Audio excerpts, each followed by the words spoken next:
Life in the trenches had by now taken on a grim reality of its own. New recruits, stuffed full of propaganda, believed the Western Front was the best place to get covered in glory. Covered in mud was more likely. Corporal Henry Gregory recalls what it was like fighting in the trenches in November 1917. This was the winter when the trenches gave way and fell in. What a state they were in. They were filled 2 or 3 feet in water and mud. We were always soaked well above the knees and plastered in mud. We had to sleep and stand about all day in this condition. The discomforts at this time were terrible and can hardly be realised by those who weren't there. Despite the wet conditions, pure drinking water was hard to come by. Men collected it from shell holes and hoped that dead bodies weren't floating just below the surface.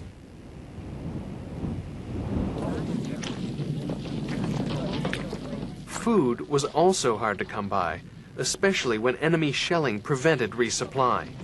Tasteless bully beef, moldy bread, and smelly cheese was sometimes supplemented by that great trench delicacy, fried rat.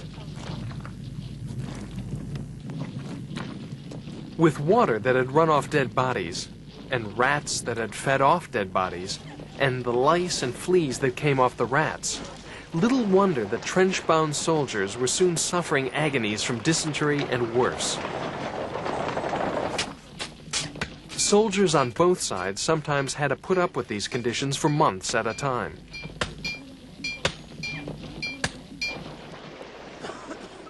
Everyone agreed that living like this was no joke. But jokes were one of the few things that made trench life bearable. Humor, mateship, and good-natured resourcefulness often provided the only relief from a hell that quickly crushed your idealism if it didn't crush your life.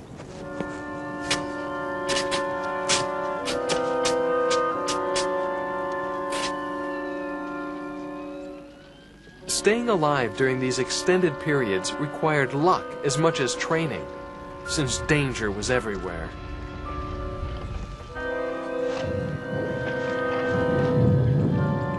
The chief danger was fear. Fear of the dozens of forms of unexpected death that haunted soldiers every day. It drove men mad, an ever-present threat.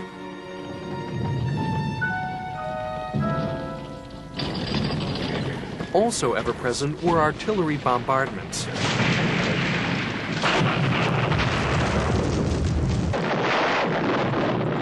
A big enemy shell could collapse a whole trench and bury its defenders. And it wasn't just enemy shells one had to fear.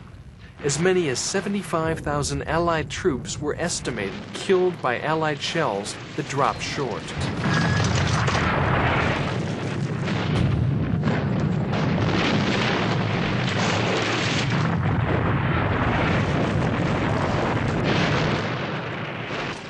Ever-present shelling also led to shell shock. Some senior officers, usually ones who spent little time near the trenches, treated shell-shocked men as cowards trying to get out of fighting.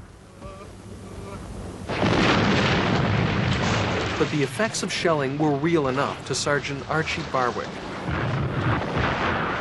In 5 minutes, 75 big shells landed near us.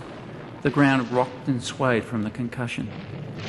Men were driven stark, staring mad, and more than one of them rushed out of the trench over towards the Germans. Any amount of them could be seen crying and sobbing like children, their nerves completely gone.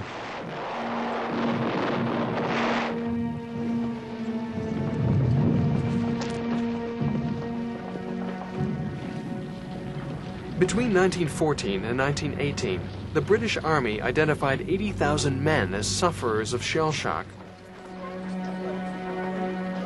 But a much larger number with the symptoms were classified as malingerers and sent back to the trenches.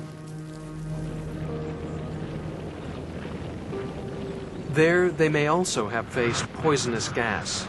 Outlawed by the Hague Convention as a criminal weapon, poison gas was nevertheless used by all sides. Heavier than air, it rolled along the ground like mist and could fill a trench or dugout before sleeping soldiers could raise the alarm.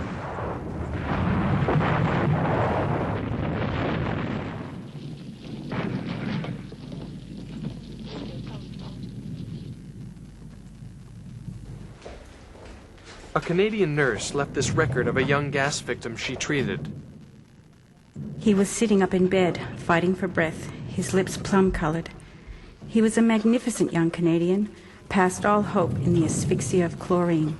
I shall never forget the look in his eyes as he turned to me and gasped, "I can't die. Is it possible that nothing can be done for me?"